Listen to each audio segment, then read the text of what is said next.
Magandang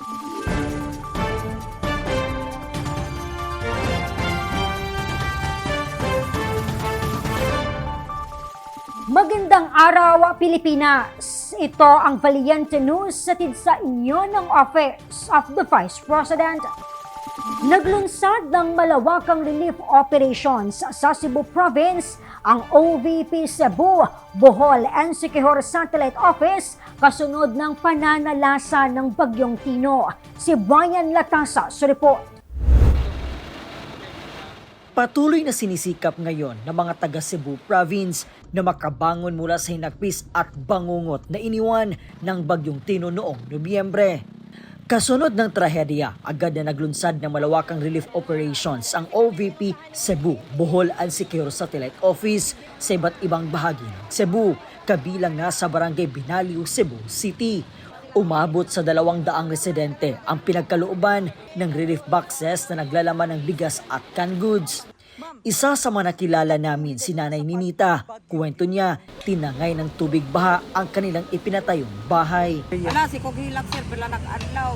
Suko man akong banang ako, sige Kugilak. Sa ayaw ana, kay ka na ang di na mayo nga mo, sige tagbagol. Ano, makitaan pa ni natong balay. Ang ato nga naluwas tatanan. Mahirap man ang kanilang sitwasyon, di nakaligtaan ni Nanay Ninita na kilalanin at pasalamatan ang lahat ng umalalay sa kanila sa gitna ng mga pagsubok. Naaman ang tao yung mga ayuda sir ngayon ani. Oo, mga limata. O na among gikaon. Tabang na po. Oo, nakatabang na sa mga ayuda mo. Habang buhay naman na mananatili sa puso ni Nanay Rosalita ang iniwang alaala ng kanyang binatilyong anak na kabilang sa maraming casualty noong Bagyong Tino. Anya, di lamang masayahin ngunit mapagmahal at matulungin din ang kanyang anak. Nihigda ko kay katong pagsighanin, sige ko gawas ko kay tanaw ko sa among palibot. Nga katuda yung pag nahigda na ko, di natulog na ko, mura nihigda ko, mura nirelax ko. Di na na itong uwan nga grabe.